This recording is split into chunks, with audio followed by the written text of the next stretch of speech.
out! You are trespassing! Get out! I'm so sorry, I just... Get out! Are you deaf? Okay. I was leaving. Get out! I was leaving. Shut your face and get out!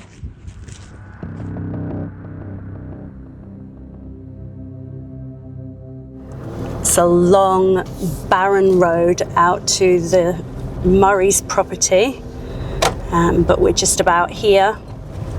This is always hard to have these conversations with families in such tragic circumstances.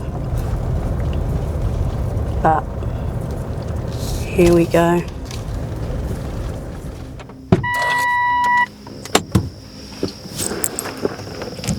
My name is Jonica Bray and I'm a senior reporter at the Daily Mail. I'm currently in Yunta, South Australia, where I have been covering the case of Gus Lamont, the missing 4-year-old. It's been over a month since Gus disappeared at his grandparents' remote property with no sign of the little boy. I've travelled deep into the South Australian Outback to try to speak to the Murray family to hear their side of the story firsthand.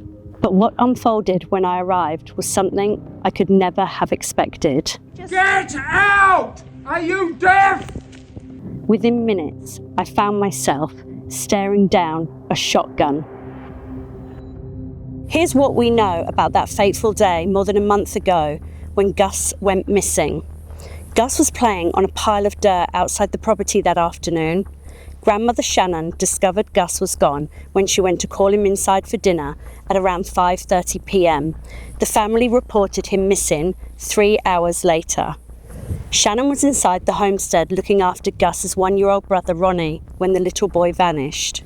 It has been reported that Gus's mum Jessica was with Josie looking for lost sheep around 10 k's from the homestead when Gus disappeared. The whereabouts of Gus's mother, Jessica Murray, and his 1-year-old brother, Ronnie, are currently unknown. Locals say that they haven't seen any sign of them since the tragic day that Gus went missing. 2 hours away from the Murray station, Gus's father, Joshua Lamont, has been living in and renovating a home in Bellesley North. Since Gus went missing, the house appears to be deserted, with talk of a deepening rift between him and the rest of the Murray family.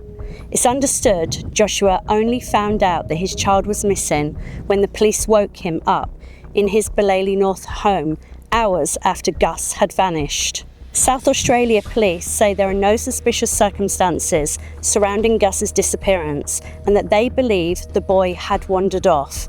Daily Mail does not suggest otherwise. Since then, the Murray family have remained largely silent, refusing to speak publicly and staying inside the same property that Gus was last seen.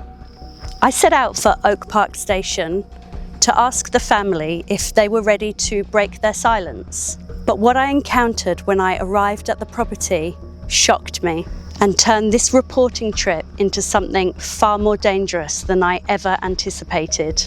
You're now about to see what happened when I came face to face with Josie Murray, Gus's transgender grandmother. Who are you? Pardon? Who are you? I'm with the media. I'm after police. I'm after police. Out! You are trespassing! Get out!